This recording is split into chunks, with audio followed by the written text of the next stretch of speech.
Welcome everybody to the CM Kozeman YouTube channel. Today we are going to be answering questions from a friend, Antonio Mogollon. As you may or may not know, I do this thing sometimes where I answer fan questions in exchange of a Patreon subscription. So if you want to support me, be able to ask questions and also see a lot of content which nobody else gets to see, please go to the link below and in the pinned comment and put your money where your hearts are. Okay, without much ado, let's go. Number one, what's your name and how long have you been involved in speculative biology? My name is CM Kozeman and I've been doing art which could be considered speculative biology for almost 20 years now. I think since the early 2000s I was drawing strange creatures and it was always a fun and fulfilling hobby for me. By the way, you call this thing a field. It's not a field as in art or music or gymnastics or engineering. It's a subsect of plain and simple art, or maybe character design if you want to be more precise. So speculative biology only recently began to emerge as a distinct artistic endeavor.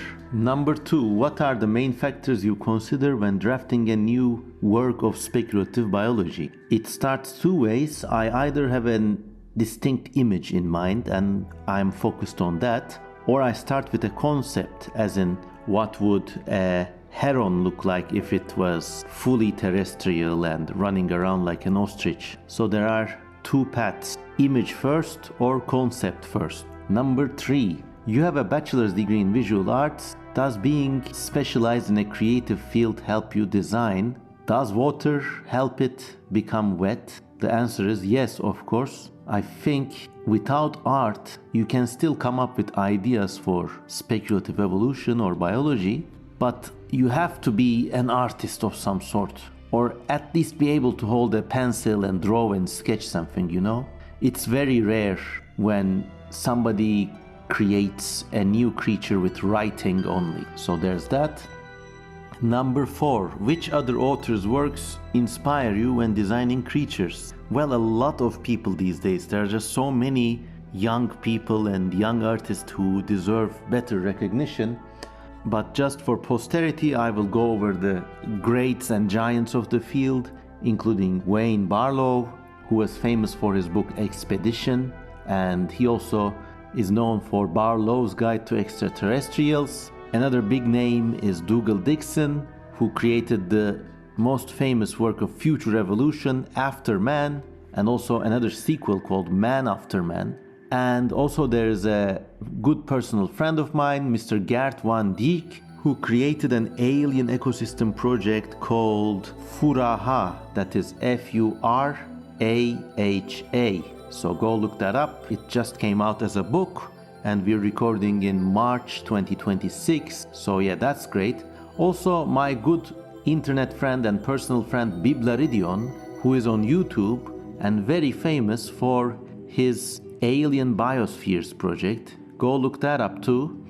These are just some of the names, but there are many, many others. Which work of yours could you consider to be your favorite? Asks Antonio. It would probably be Snaiad, my ongoing project about the evolution of an entire alien ecosystem. It's called Snaiad. That's Snaiad. So go look that up too. That's my favorite work. What are some differences you consider when designing speculative human evolution compared to regular speculative evolution? Okay, so this is really interesting. I see no difference. But the future evolution of humans is always a bit more of a science fantasy thing, because human beings are inventive and capable of using technology to solve problems. So it would be impossible for humans to evolve into a flying species when we can already build planes. So something would have to happen that would regress humanity to an animal level. So maybe that's one factor you could keep in mind. Also, human evolution is much more subtle. You could have, for example, entirely new types of humans and civilizations, and the people would look somewhat similar to today's human beings. But you know, when you look at nationalities or ethnicities, there are these like subtle but huge differences among populations. Imagine the way an Asian is different from an African. Now try to invent a race of human beings that doesn't exist now, or an ethnicity that doesn't exist now. You will find that it's harder to accomplish than creating a wild creature out of nothing, because it has to be familiar yet distinct enough of its own. So maybe that is some food for thought. Another question, when designing creatures, do you create the ecosystem or the environment first, or the creatures first? It's a mix of both. Sometimes I think about an environment and then populate it with creatures, or sometimes the creature ideas are just so cool. Remember, they can come as concepts first or as illustrations first. So they are so cool, I just do the creature first and design the environment around it later. Another question, do you often consider how a new creature will interact with other creatures you have made for a certain speculative evolution project? This is interesting. I probably don't do this as much as I should. But in reality, everything lives in an ecosystem, and introducing new species can be of great consequence, let me say that much. So I don't do this as much as I should. And that's because I think my projects are much more up in the air.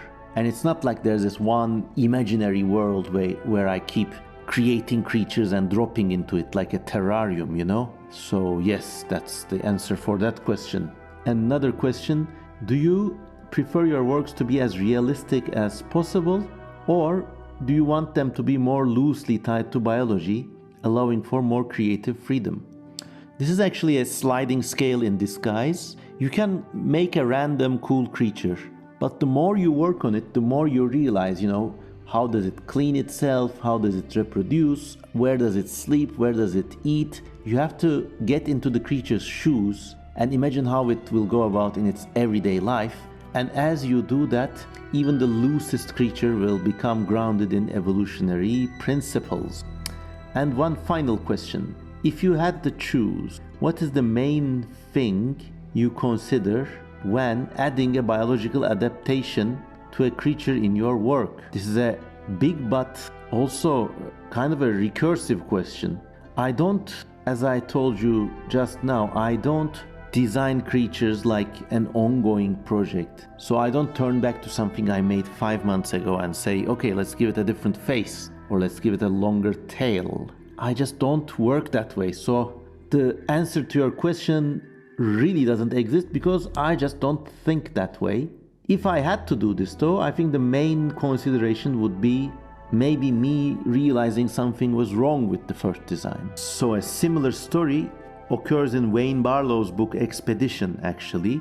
And in this book there are many creatures, and one of them is called the dagger wrist. And in the book you see that a pregnant dagger wrist becomes very vicious and starts attacking members of its own clan. So it has to be killed, and another member of the clan has to extract the baby from the crazy mother, like having a cesarean section.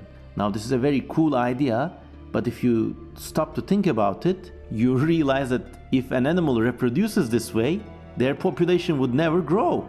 They would go extinct in a generation. So maybe if you realize a mistake like this, you can go back and correct things. But as for me, it hasn't really happened all that much. But yeah, once again, speculative evolution is a fun adventure anyone can take in the privacy of his or her dreams. And I once again thank Antonio Mogollon for these insightful and profound questions. I hope the answers are to your satisfaction. And once again, if you want to ask such questions or to read more about my book and see new creature designs that nobody else gets to see, please support me on Patreon. The links are below. And that is that. This is a short one, everybody. I am actually traveling. I am not in my studio these days. I have to work on some surprises. So I am still creating these short videos to keep you interested and keep the algorithm happy. I hope you're happy. And once again, I love you all. Goodbye.